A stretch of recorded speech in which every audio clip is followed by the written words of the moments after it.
Hey guys, this is Himanshu Kewat और स्वागत करता हूं आपका हमारे चैनल सक्सेस पॉइंट में। दोस्तों, हाल ही में इंडियन नेवी के अंतर्गत टेक्निकल ग्रेड 2 यानी 10+2 B.Tech के अंतर्गत भर्ती निकाली गई है, जिसमें जो हमारे 10+2 के जिन कैंडिडेट ने पास कर दिया है और वो B.Tech करना चाहते हैं तो वो नेवी के अंतर्गत B.Tech कर सकते हैं। उनके लिए बहुत बड़ी अपॉर्चुनिटी निकल के आई है।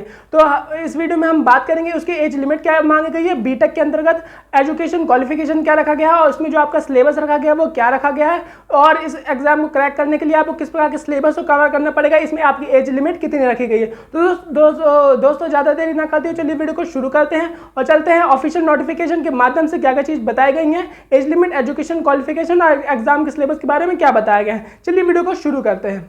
तो फ्रेंड्स, सबसे पहले हम बात करते हैं इसकी ऑनलाइन एप्लीकेशन की डेट्स के बारे में। तो देखिए फ्रेंड, इसकी जो ऑनलाइन एप्लीकेशन की डेट स्टार्ट होने वाली है वो 10/6/2023 से स्टार्ट हो चुकी है और जो हमारी 30/6/2023 तक चलने वाली है। यानी कि आपकी जो 10 जून 2023 इसकी फॉर्म की डेट स्टार्ट हो चुकी है और जो हमारी 30/6/2023 यानी 30 जून 2023 तक चलने वाली है। तो आपको इसको भरने के लिए लगभग 20 दिनों का समय मिल जाएगा। तो आप इस फॉर्म को स्टार्टिंग डेट में ही भर लीजिएगा और ताकि आपको किसी प्रकार की दिक्कत ना आए, क्योंकि लास्ट डेट में आप भरेंगे तो आपको सर्वर की प्रॉब्लम देखने को मिल सकती है। बाकी अदर चीज़ों के बारे में बात करें, जैसे कि नेक्स्ट हमारा रहने वाला है इसकी फॉर्म फीस। तो फ्रेंड्स देखिए, इसमें आपकी किसी प्रकार की फॉर्म फीस चार्ज नहीं की जा रही है। मतलब इसमें जो आपकी फॉर्म फीस चार्ज की जा रही है वो 0 रुपये चार्ज की जा रही है। सिंपली आपको, अगर आप खुद से भरते हैं तो आप इस फॉर्म को इजीली भर सकते हैं बिना किसी कॉस्ट के।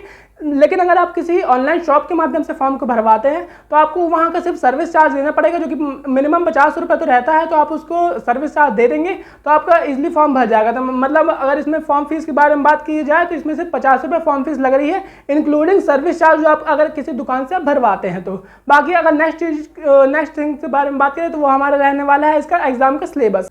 तो फ्रेंड्स, अगर इसकी एज लिमिट्स के बारे में बात की जाए तो इसकी जो एज लिमिट रखी गई है, यदि अगर आपका जो जन्म हुआ है वो सन 2004 के बाद और सन 2007 के पहले हुआ है, यानी कि अगर आप 2004 से 2007 के अंतर्गत इन डेटों में अगर आपने जन्म लिया है तो आप इस फॉर्म को इजीली भर सकते हैं, आपको किसी प्रकार की दिक्कत नहीं आने वाली। और अगर अदर थिंग्स के बारे में बात कर ले, जैसे कि इसका जो एलिजिबिलिटी क्राइटेरिया रहने वाला है वो कितना रहने वाला है। देखिए फ्रेंड्स, जैसे कि आप सभी जानते हैं, जो B.Tech कैंडिडेट आफ्टर 12 इसको किया जाता है, तो इसमें जो आपका जो एलिजिबिलिटी क्राइटेरिया रखा गया वो कुछ इस तरीके का रखा गया है। यानी कि आपने 12th के बाद 10+2 अगर आपने किया है तो उसके बाद आपको मिनिमम JEE मेंस का आपको एग्जाम अपियरिंग होना जरूरी है। अगर आप किसी भी प्रकार की क्लियरेंस इसमें नहीं मांगी गई कि अगर आपको इसको क्लियर करना ही जरूरी है। सिंपली अगर आप अपियर है तो आप इसके लिए एलिजिबल है। सेकंड जो एलिजिबिलिटी क्राइटेरिया रखा गया है वो हमारा जो आपने जो 12th में आपने PCM लिया हो, यानी कि फिजिक्स केमिस्ट्री मैथ को लिया हो, और उसमें आपके मिनिमम 70% अगर मार्क्स बन रहे हैं तो आप इस फॉर्म को इजीली भर सकते हैं।